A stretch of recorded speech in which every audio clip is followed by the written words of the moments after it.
Every day we're faced with choices. What should I have for breakfast? What shoes should I wear? Where should I park? We're confronted with them all the time. Some are simple choices like, would you like your milk in a bag? Simple, ordinary, and with little consequence. But some choices are not so forgiving.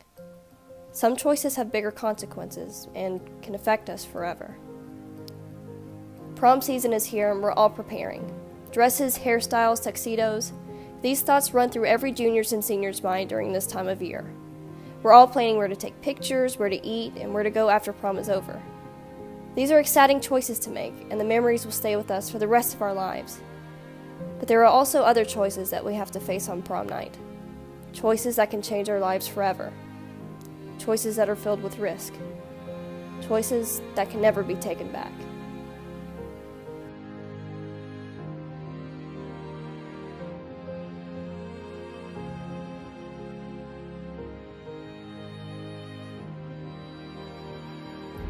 Most absolutely. I've been affected, and one story that really comes to mind is I had a young gentleman in school at the last school that I was at. He was a senior. He had his own mowing business, and he was driving down the road after he had finished a few yards one day, and his cell phone fell on the floor. When the cell phone fell on the floor, of course, he reached to grab it, and as he did, he crossed the center line. When he crossed that center line, the lady in the other car didn't make it. And he had to live with that for the rest of his life. And that was devastating for him and devastating for her family as well. But that's not something you can go back and change. I've not been affected. I know a lot of people have, and I know the statistics are pretty alarming now as far as the number of fatalities and the lives that are affected, but personally I have not. Yes, my uncle was killed in a distracted driving car accident. Yes, I have. I had a good friend that I grew up with. He got ran over by a drunk driver and was killed instantly. No, I have not, but I do have friends that have been affected, two that have got hit by drunk drivers head on. One has been mentally impaired since the day that he was hit. He was actually hit on the interstate. He was an athlete at the time and has not been the same, since. The other person was hit, has scars, paralysis scars. Wasn't affected as as much as the first one, but still, the signs are still there. Yes, my cousin Sean, when he was 19, got in a car accident where the driver was drunk, and ever since then he's been paralyzed in a motorized wheelchair from the neck down.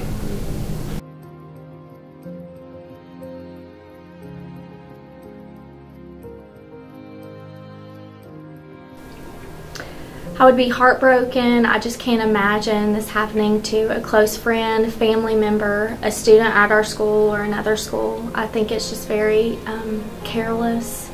I just really can't imagine if that happened and I was involved. I would be very upset.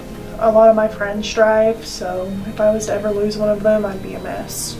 I'd be absolutely devastated. I think as most people would, because anytime that a loved one or a friend is hurt or injured, and especially for something that can be avoided or prevented, you're going to be devastated. And any type of distracted driving or driving while you're impaired, that's totally preventable and it's avoidable, and you can control that, so it doesn't have to happen. So yeah, I would be devastated because it's something that has just happened because of a poor choice. Oh, I mean, absolutely terrible. I feel like it would be just an absolute waste of life. Someone so young, especially, my age, just, all the potential that we have going through high school, it would just be tragic. I think I would feel like any normal person. I would go through all the emotions. I would be angry at the fact that they thought that it was okay to do something reckless. Then I think I would be hurt and I would be sad. I just think I would go through all of the natural emotional states. It's incredibly sad and tragic when stuff like that does happen. But I think even more than that, it makes me angry because like it could have been prevented, like it could have just not happened, you know, like because it's not hard to not do it.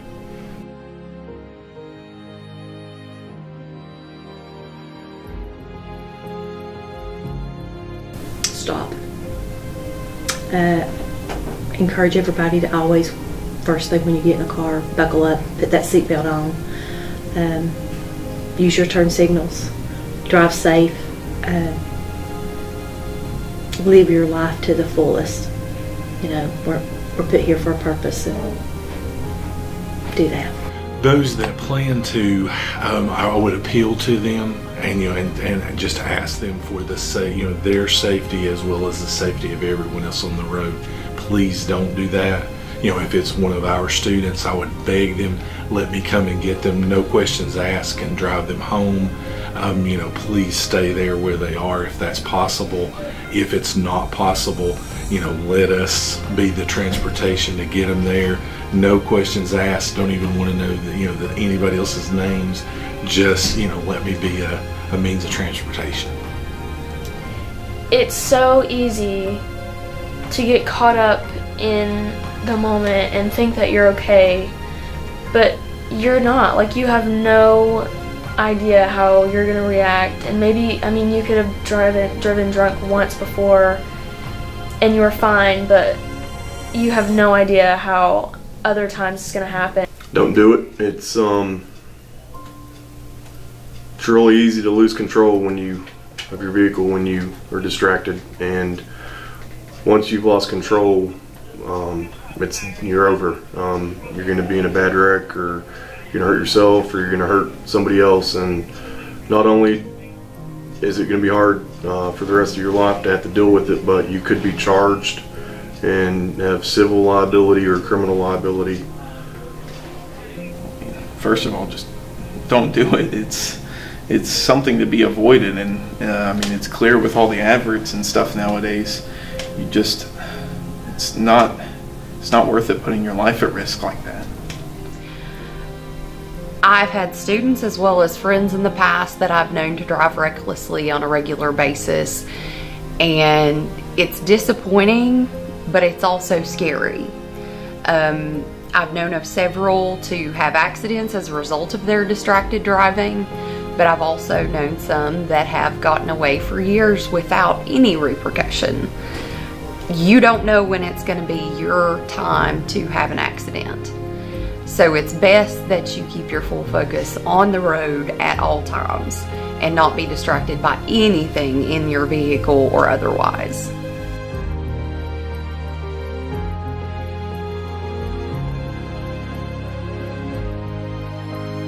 I mean, well, you can look at the statistics out there, what it does, and how that affects, all parties involved. And you could ruin your life. It could ruin you, as and be charged with the crime. So just a lot of things this day and time where that can affect everybody.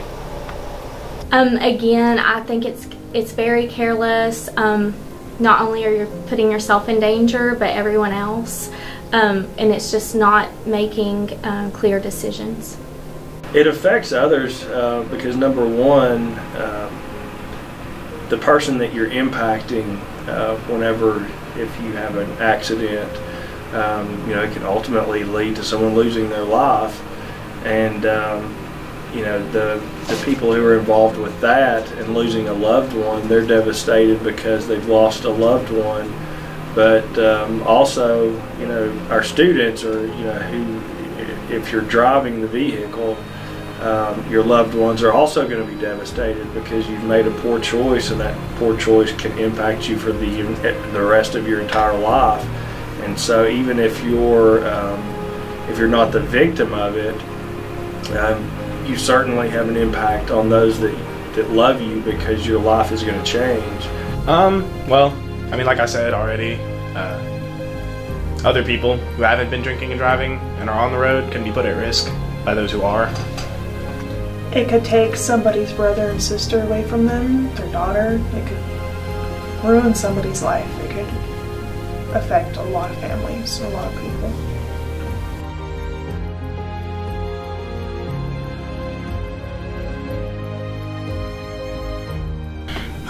Just read them right before we did this interview, and it's alarming to say the least. How many people, teenagers, we've had accidents here at Boone in the last couple of years, where we lost students. Every student, whether they feel close or not, every student is my child, while they're here. I don't know how terrible it could be knowing that your son or daughter made that mistake. Even if it's drinking, that's people public perception, but the fact that that they're taking a chance is really, really scary. So the statistics even bring it more to light. The 1,200 students here, I'm imagining one of them drank over the weekend and potentially drove, and that's really scary for me, because going through the both of the funerals, the memorials that we had 3 years ago, there's nothing I'll ever face as tough unless it's the death of a family member. I have not looked at any recent statistics, but I do know that there are a lot of statistics out there stating that texting and driving is almost as dangerous, if not more dangerous in some ways, than drinking and driving, simply because it's the same thing, because you're not able to put your full focus on the road. No, I'm not currently, at least.